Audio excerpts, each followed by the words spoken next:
कहते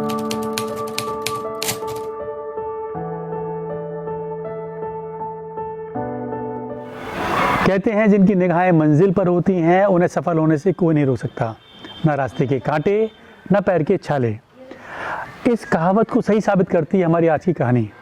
जी हाँ, हमारी आज की कहानी है एक संकीर्ण सोच वाले वैश्य परिवार में जन्मी एक ऐसी लड़की की जिसके सपनों के पंखों को काट दिया गया और शादी की जिम्मेदारियां उसके ऊपर लाद दी गईं। उसके बाद एक बेमेल विवाह, तमाम मानसिक यंत्रणाएं, कष्ट, वेदना के एक लंबे दौर के बाद उसने अपने आप को ज़िंदगी के दोराहे पर अकेला पाया, एक छोटे से मासूम के साथ जो उसका बेटा था। यही नहीं, इसके बाद दुनिया की चुपती हुई निगाहें, तमाम कटाक्ष और रास्ता रोकने वाले प्रयास। इन सब के बावजूद क्या इन सब चीज़ों से लड़कर वह लड़की अपनी ज़िंदगी के सपने को पूरा कर पाई, अपनी ज़िंदगी के लक्ष्य को पा पाई? हेलो दोस्तों, वेलकम टू अमेजिंग आगरा। मैं हूं आपका दोस्त पंकज विकल, YouTuber, vlogger, digital marketer, video influencer and a true Indian. आप देख रहे हैं छू लो आसमां की एक कड़ी का अगला पार्ट। आज हम बात करने वाले हैं आगरा की मशहूर advocate, event manager, social activist, writer और बहुत सारी जिम्मेदारियां उठाने वाली एडवोकेट चंचल गुप्ता जी के बारे में, जिन्होंने ना सिर्फ तकलीफ़ों के साए से निकलकर अपनी ज़िंदगी को पाया, सफलताओं के चरम को चूमा, बल्कि अपने साथ साथ हज़ारों महिलाओं की ज़िंदगी को भी उन्होंने बदला। तो आइए चलिए देखते हैं छू लो आसमां का ये खास एपिसोड। पापाई। हेलो दोस्तों, वेलकम टू अमेजिंग आगरा। मैं हूं आपका दोस्त पंकज विकल, YouTuber, vlogger, digital marketer, video influencer and a true Indian. आप देख रहे हैं छू लो आसमां की एक कड़ी का अगला पार्ट। आज हम बात करने वाले हैं आगरा की मशहूर advocate, event manager, social activist, writer और बहुत सारी जिम्मेदारियां उठाने वाली एडवोकेट चंचल गुप्ता जी के बारे में, जिन्होंने ना सिर्फ तकलीफ़ों के साए से निकलकर अपनी ज़िंदगी को पाया, सफलताओं के चरम को चूमा, बल्कि अपने साथ साथ हज़ारों महिलाओं की ज़िंदगी को भी उन्होंने बदला। तो आइए चलिए देखते हैं छू लो आसमां का ये खास एपिसोड।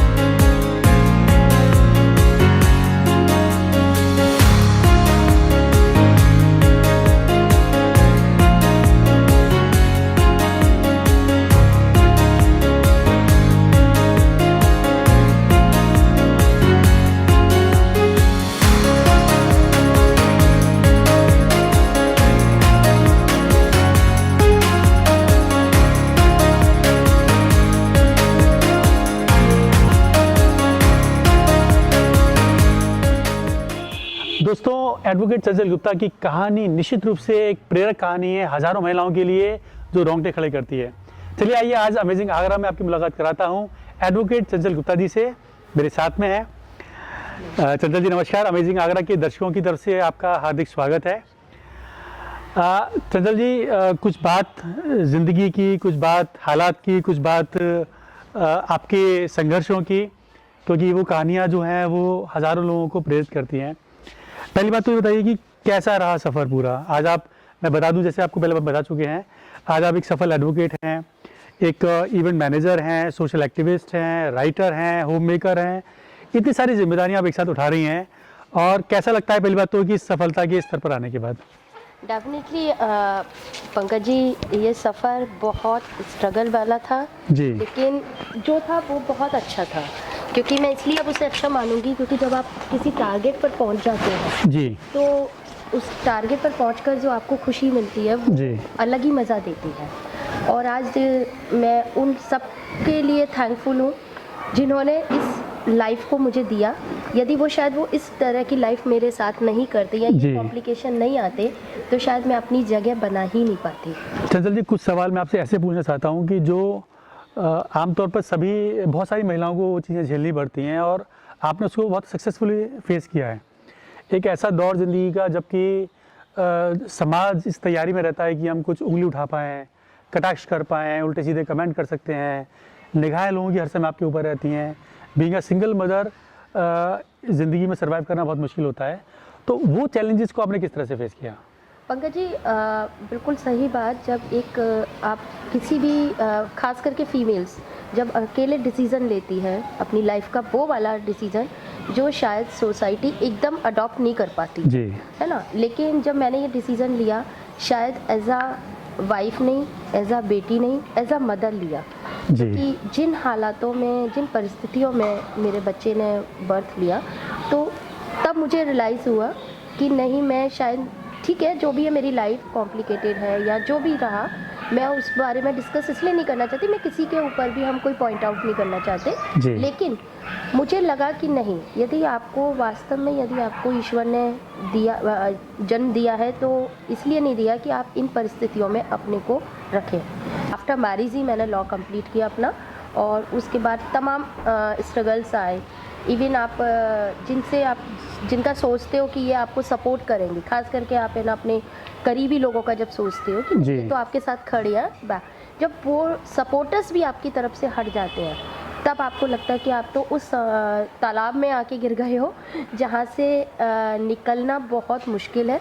लेकिन मैंने उसमें डेफिनेटली बहुत चीज़ों को झेला, चाहे आप सोसाइटी की बातें कह लीजिए, चाहे अपने लोगों का गुस्सा समझ लीजिए कि नहीं, एज आ फीमेल तुम इस टाइप के स्टेप कैसे ले सकती हो, कॉम्प्रोमाइज़ करो, लाइफ को जैसे भी हो सकता है हैंडल करो। लेकिन ईश्वर का की शायद ब्लेसिंग थी मेरे ऊपर, जो भी था। स्ट्रगल स्टार्ट हुआ, वकालत स्टार्ट हुई, और वकालत में भी ऐसा नहीं है कि मुझे जाते ही कि कोई भी है ना सारी सजी सजाई दुकान मिल। जी जी, मेल ओरिएंटेड फील्ड है। डेफिनेटली जब मैं मेल डोमिनेटिंग फील्ड है। जब मैंने कोर्ट्स में पहली बार जब हम अपियर हुए, तो वहाँ का एटमॉस्फेयर थोड़ा सा, मैं उस समय घबराई कि क्या मैं जो डिसीज़न लिया है वो ठीक है कि नहीं है जी। क्योंकि वहाँ जो आप मेल्स के बीच में जब आप काम करें, जहाँ की आपका बचपन इस तरीके से बीता हो कि आपके पेरेंट्स ने आपको इस तरीके से शैल में रखा हो, जी। जहाँ की आपको एक कहीं भी आपको जाना है या कुछ भी करना है या आपको कोई डिसीज़न लेना है, तो एज आ हमने जो देखा था अपने घर का कि भाई एज आ फादर, सब फादर मतलब मेन मास्टर कि जो उन्होंने बोल दिया वो आपको एक्सेप्ट करना है। जी।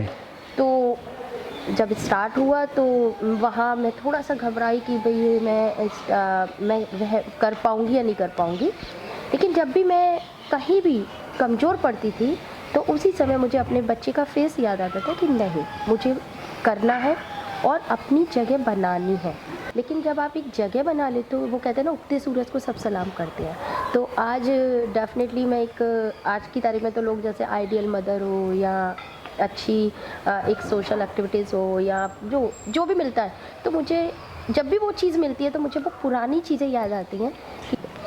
आप जिन परिस्थितियों से गुजरी हैं, जिन हालातों से गुजरी हैं, खाने का इंतज़ाम भी खुद करना है, रहने का भी खुद करना है, ऐसे में इंसान को लगता है कि चलो मेरी एक ब्रेड एंड बटर का इंतज़ाम हो गया तो ठीक है, लाइफ चल जाएगी।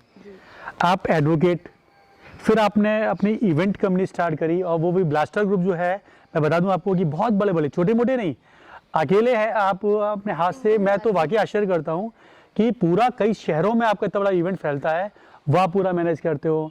इसके बाद आपने रुकी, फिर आपने सोशल सर्विसेज में मन की उड़ान फाउंडेशन आपने स्टार्ट किया। इसके बाद आपने वो लेडीज़ का क्लब, आपका प्रिटी वुमेन क्लब है, जो आपने महिलाओं को जोड़ने का काम किया। इसके अंदर इतने सारे रोल एक साथ कैसे? मैंने कहा ना कि जब आप टूट कर मजबूत बनते हैं, तो फिर आपको ऊपर वाले ने मजबूती जो दी होती है, आपकी अकेले के लिए नहीं दी होती जी।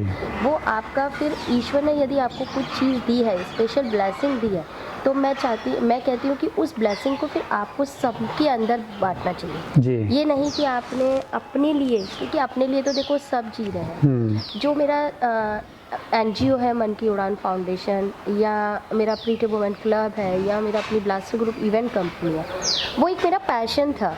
क्योंकि देखिए, कर्म भूमि मेरी वकालत है, जहाँ से मेरी ब्रेड एंड बटर चलता है, लेकिन वो मेरा एक पैशन था जो एक कहते हैं ना कि मैं अपने कॉलेज टाइम की बहुत अच्छी कल्चरल एक्टिविटीज़ में, इवन है ना, बहुत अच्छी स्पोर्ट्स में डिवाइडर, बहुत मतलब सब उसमें एवरीथिंग। मतलब मैं पहली स्टूडेंट थी अपने कॉलेज स्कूल में जिसके है ना ब्लेजर पे 3 बैचेस लगते थे। अरे वाह। क्लास परफेक्ट, हाउस कैप्टन और कल्चर कैप्टन। वाह। तो मुझे फिर यही लगा कि ठीक है, एक जो मेरा एक ड्रीम था कि मैं अपने बच्चे को बेस्ट एजुकेशन दूँ, तो वो ड्रीम भी जब मैंने स्टार्टअप, तो मेरा बच्चा शेवुड में मैंने एडमिशन कराया उसका, तो लोगों ने उस पर भी कटाक्ष किए कि अरे मिडिल क्लास फैमिली की हो, कैसे सर्वाइव करोगी, कैसे करोगी।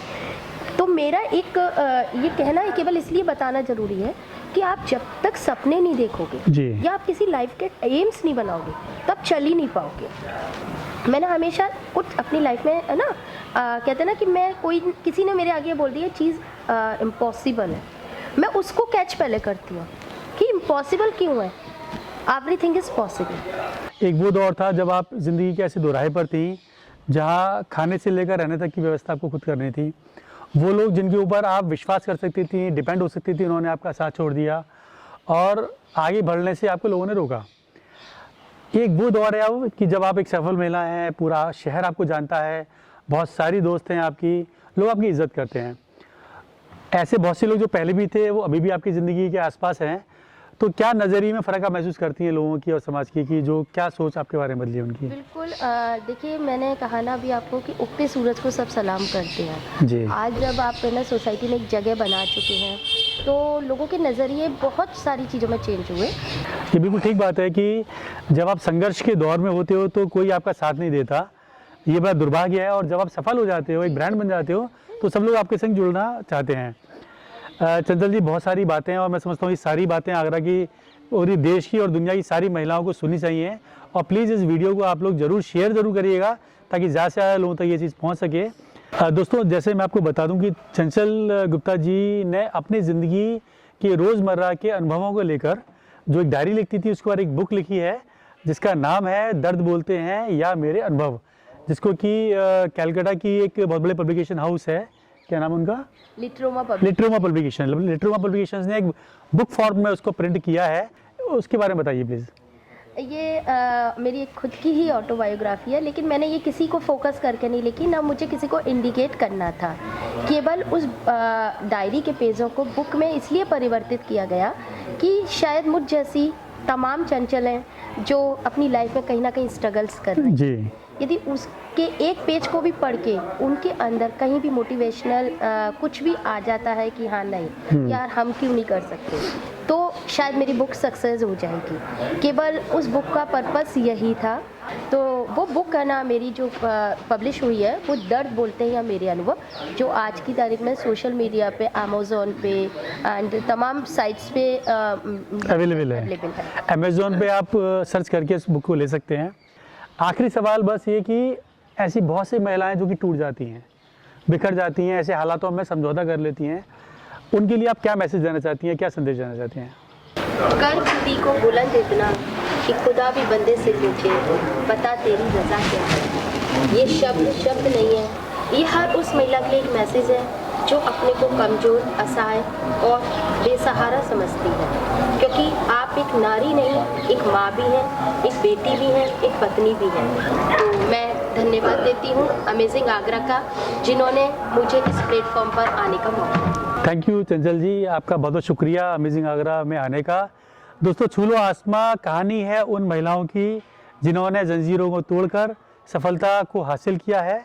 और आज हमारे बीच में थी एडवोकेट चंचल गुप्ता जी, जिनकी कहानी ने डेफिनेटली आपको इंस्पायर किया होगा। मेरा आपसे रिक्वेस्ट है कि प्लीज़ इस वीडियो को ज़्यादा से ज़्यादा शेयर करिएगा ताकि ज़्यादा से ज़्यादा महिलाओं तक ये संदेश पहुंच सके। Thank you, have a nice day.